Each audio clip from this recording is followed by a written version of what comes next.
Hello, everyone, and welcome. My name is Dean Katsaros. I'm a program manager with the Xbox Insider program, And I'm Jim Picola, Senior Release Management Lead for Xbox Game Studios. and we're going to talk to you today about publishing and flighting with Partner Center and the Xbox Insider program. We've got a lot to cover, so let's get right to it. For our agenda, I'll provide an overview about flighting and the various methods and tools available to you. I'll dive into the Xbox Insider program and its features. I'll provide several best practices for flighting. And then Jim will give a demo of setting up a common flight configuration. Okay, so what do we mean by flighting? It's the practice of providing content and experiences in retail, not in dev sandboxes, either before or after launch, or both, and doing so with separate binaries from your main game.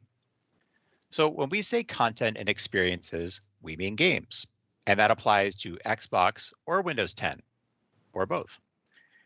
And when we talk about separate binaries, there's two ways to do that. You can use multiple versions of a single product, which we call package flighting, or you can use a completely separate product. Generally speaking, we recommend the separate product approach as it affords you a cleaner experience as you drive towards the launch of your game. Package flighting can make more sense for flighting after launch. So how do you build your audience when you flight? Well, the first method is to add people individually. This is a common scenario. You get a list of people. It could be your internal staff, friends, fans of your game, add them to a list, put it in the system, and off you go. If you use the Xbox Insider program, you unlock several more methods that allow you to easily segment and scale your audience. We have predefined groups at Microsoft, including anyone working at Xbox or a larger group of people working anywhere at Microsoft. Both groups are under NDA, and it's a great way to get your game in front of a larger audience with a greatly reduced risk of your IP leaking compared to a general audience. And then you can take advantage of our public insiders. We have millions of users engaged in our program. So if you want to do some scale testing, this is the way to go. If you want, you can choose from a variety of segments to narrow your focus, as you can see here. You can allow only people who have pre-ordered your game or who own one of your other games. Perhaps your game is ready for Xbox Series X, but not quite ready for Xbox One. You can limit signups accordingly until you're ready to open it up to other console types. And no matter how you slice it, you can limit how many users join. So if you only want 100 or 1,000 users, let's say, you can choose any of these groups or segments and then say only the first 1,000 get in. So how do you maintain the security of your flight? Our primary tool is private audience. Using this will hide your game from the store. Even if a user stumbles on your product ID by trying random store URLs, they won't see it. You can use tokens or codes. We're all familiar with this. Give a user a code, they redeem it in the store, and they get access. Embargo takes care of hiding anything related to Xbox Live in your game. Presents, achievements, last game played, all of it's hidden from view. And then we have package flights. I mentioned this before. This is when you take a different version of your game and expose it only to a limited audience of your choosing. As an example, Jim created a package flight of a demo he's going to talk about shortly. You can see here we have two variants that I can choose from. One is for demo builds, and the other is for a smaller studio-only audience. So when do you start flighting? The answer is pretty much whenever you want. Before you launch your game, or after you launch, or both. But what I really want to emphasize here is you can start very early. All you need is a build that you're able to publish out to retail, making sure you have private audience enabled to keep it hidden, and you're on your way. From there, you simply update your build as you normally would. One benefit here is you can front load the work required to stand up the flight, and then the rest is just updating your build and expanding your audience when you're ready. Okay, so as I've alluded to, you have two methods you can use for flighting. You can flight using Partner Center. This is self-serve and takes advantage of all the security features I mentioned earlier, and it's ideal for starting out small and on your own. And then you have the Xbox Insider program, which is built on top of and leverages Partner Center. And then it takes it to the next level with some really great features. So let's dig into the Xbox Insider program now. This is the Xbox Insider Hub. It's the starting point for our users in everything they do in the program. Users come here to join, manage, or leave game flights, and it's used for other activities such as taking surveys to provide feedback. Earlier, you saw that screenshot of the package flighting example. That was from the same app. So if users have access to your game, they would see it here under Available. They click on it, hit Join, and they're in. Very simple. So let's look at some of the many benefits of using the Xbox Insider program. This is a managed service. You'll work with us to get initially onboarded, ask any questions specific about your setup, and so forth. As I mentioned before, you have a lot of options for getting the audience that you want, whether it's for private or public, small or large, and being able to expand that audience whenever you want.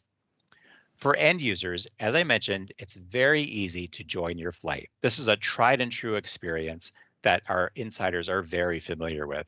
And best of all, you don't need to send access codes to them. All of that's handled on the back end automatically, which means you don't have to worry about someone getting a code to your game who shouldn't have one. One of the best features of this program is the feedback mechanisms that are available to you. We have report a problem for bug submissions, and then we have ready-to-use surveys that you can deploy at any time. So let's dig in a little bit about how you get that feedback. This is how report a problem starts for the end user. Once our Xbox Insider apps are installed, the user will see the report a problem button when they hold the Xbox button on the controller, as you can see here. Once selected, the user is taken to the screen where they input the title, category, and subcategory, which is your game, and the description. For text entry, the user can use the on-screen keyboard with a controller. They can use a USB keyboard plugged into the console, or they could use speech to text using their headset. The most powerful part about this tool is you get a screenshot and the last 30 seconds of game video, so you can see exactly what was happening before they submitted their report. So let's look at how you get that feedback. This is an example from a report that you get from those report a problem submissions. You can see the title in bold and then the description. You also see other key information about the issue, such as the date and time of the submission, the locale they're in, the game version, the OS version, which console type they were on, and links to the screenshot and video captures. Those are accessible to you via a secure GDPR compliant SharePoint site. In addition, if there are any reports submitted in a non-English language, they will be auto-translated to English, as you can see here in this example. You also get a word cloud based on all the report a problem submissions you get, so you can see at a glance what kind of volume you have. Larger words mean more frequent submissions of that word or phrase. The other feedback mechanism we have is our ready-to-use surveys. We have 3 categories you can choose from that are satisfaction, gameplay, and game controls. Here you see the results of 2 questions from the satisfaction category. These surveys are all fully localized in all supported Xbox languages, and they are ready to deploy at any time. When you activate them, the user sees them in the Xbox Insider Hub, which is where they submit their responses. If you plan to go big and you want to invite the public to your gameplay, you can use our community channels to increase your reach. We have the Xbox Insider website, the blog, subreddit, and Twitter, where we can amplify your message about your playtests. I want to finish my section out by providing some best practices that we've learned over the years. Provide clear direction and goals. Tell your users about what you want to get out of the flight. The more you do that, the better feedback you will get. incentivize your users to participate. For example, you could say, everyone who participates will get a free character skin when the game launches. This is a very powerful tool, and we found it to be very effective at driving engagement. Use short playtest windows. We've seen that playtests that go on for weeks at a time tend to see user drop off. We recommend limiting playtest time into focused windows to help funnel your users together and also provide a bit of scarcity so they'll want to come back for more. So hours instead of days, weekends instead of weeks, whatever makes the most sense for your goals. And related to the first one, tell your users what you got out of their playtest time. You say, thanks for participating. This is what we learned, and this is what we're changing for the next session. This makes the users feel like they've made a difference in your game. They'll have a sense of pride that they've contributed. And best of all, will want to come back and continue to make a positive impact for your game. One more thing about keeping users engaged. We see it time and time again that a subset of users will drop after the first 1 or 2 times they participate. So if you want to have multiple playtest sessions, you can make up for it by expanding your audience for each of those timeframes. This will help ensure you achieve the level of achievement that you need throughout all of your flighting cycles. So that's it for me. I want to hand it off to Jim, who will do a demo of setting up a common flight configuration. Thanks, Dean. From here, we'll walk through a simple flight configuration and detail the steps and content needed to successfully publish a flight.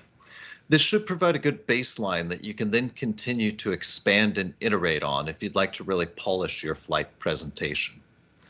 The first phase we'll walk through is product creation and onboarding. On the overview page in your Partner Center account, you'll see a list of titles you have access to, along with the Create a New dropdown. From this dropdown, we'll select a game or game demo. You'll want to work with your Microsoft representative if you're unsure which product type is best for your needs, and this walkthrough will largely be relevant to both types. From here, we'll select a unique name for our title, which will become a permanent part of the packaging process and should therefore be something you wouldn't mind the public potentially seeing if you flight to the public. You'll also want to work with your Microsoft representative to ensure title properties are assigned and that full Xbox Live support has been enabled if you'd like to utilize Xbox Live support features during your flight. Now that we have a product created, you should work with your Microsoft representative to ensure back-end financial information is complete as well, including payee data and a revenue SKU. These tasks require support from other product teams, and they may take a few days to complete, so you'll want to begin this process early while we work through the rest of our flight setup. From here, we'll return to the setup section of our newly created title and Partner Center. For the purposes of this demo, we'll be creating an Xbox title specifically. Under the device family availability section, we'll enable Xbox for both retail and dev sandboxes. We'll also select the radio button for use full Xbox Live feature set, and we'll select a primary development sandbox. Save this section to complete initial product onboarding, and we'll move on to store listings. While the store listings section allows us to add various strings and art assets, there are only 3 critical elements that we'll need to complete at a minimum. To begin, we'll enter the store listings section and select at least one supported language, in this case, English. We'll then enter a description string and provide at least one screenshot for our game, which will complete our store listings just enough to unblock a retail publish. Next, we'll select age ratings. Within this section, we'll select the radio button, signifying that we're ready to complete the International Age Rating Coalition questionnaire, or IARC, and an app type of game. Complete each question based on the content currently in your flight experience and update ratings as necessary when new content is added. You may also import any board-issued ratings that you've received here as well. After saving this section, a full list of generated and provided ratings should be displayed. Select the Properties section for your title next. Similar to store listings, there are a minimal number of elements required to unblock a publish. Specifically, a genre will need to be selected, and a privacy policy URL must be provided under the support info section. Earlier in this demo, we enabled Xbox Live for our flight product. We'll want to ensure that our live configuration is both publishable and secure. Select Xbox Live, then Xbox Live Settings to view our achievements and embargo options. From this section, select the radio button that opts out of publishing achievements. Depending on the product type selected during product creation, you may see a warning message displayed when doing so, in which case you'll need to work with your Microsoft representative to have an exception put in place to unblock a retail publish. In this same section, you also want to set an embargo with a future expiration date. And we'll say this is a multiplayer flight, so we'll allow multiplayer invites while under embargo. The embargo itself will prevent users outside of our flight from seeing any presence or activity feed related to this title.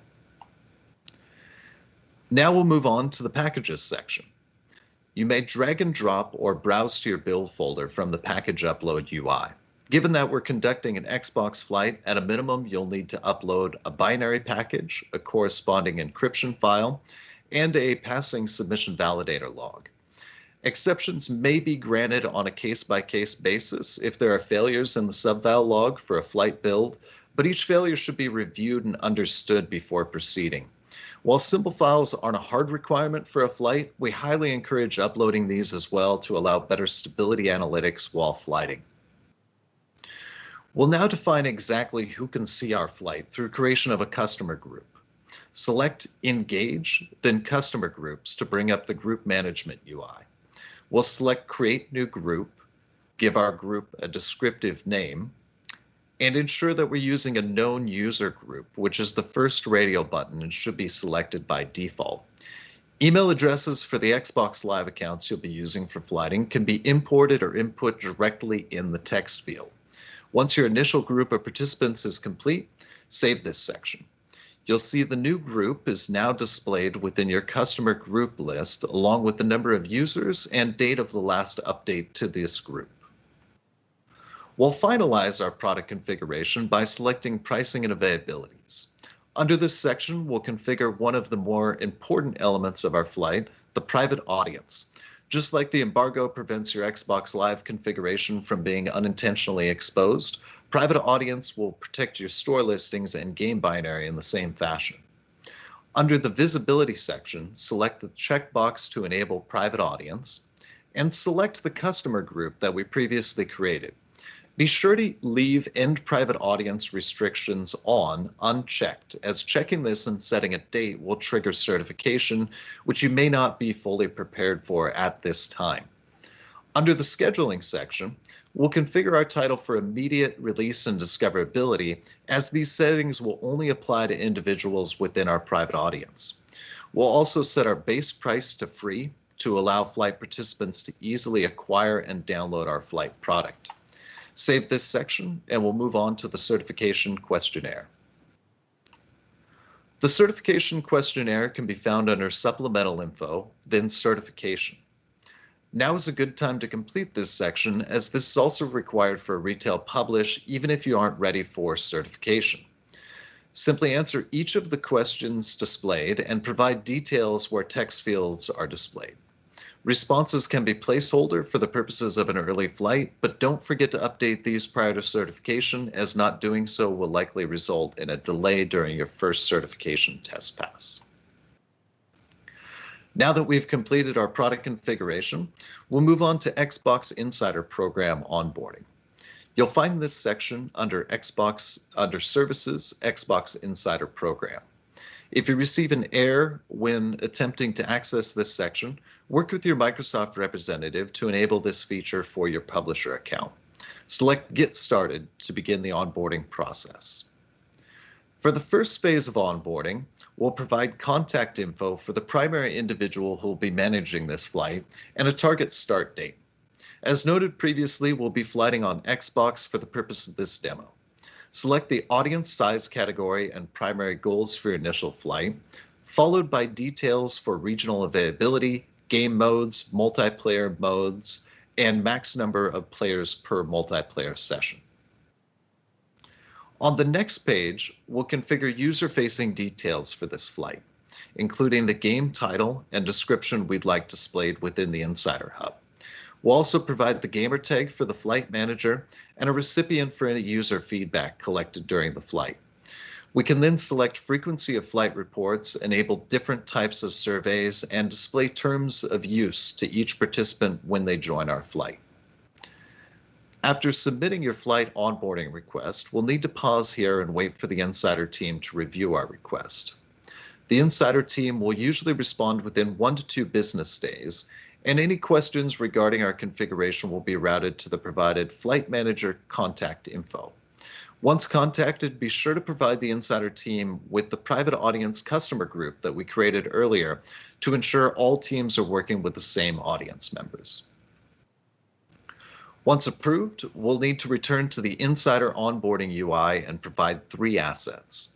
The primary tile art will be used to represent your title throughout the Insider Hub.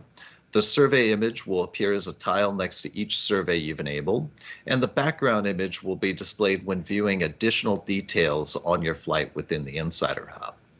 Once you're satisfied with visual representation, submit your completed Insider program configuration. We should now be at a good point to publish our flight product to retail. Selecting Publish from any page within Partner Center other than the Xbox Live Service config page will display the publishing UI shown here. We'll select Retail as our destination and a source sandbox for our Xbox Live configuration. Each of the status indicators on the far right should be green, signifying that they're ready to publish, and the Publish button itself should not be grayed out. Hit Publish and allow about 45 minutes to an hour for initial propagation.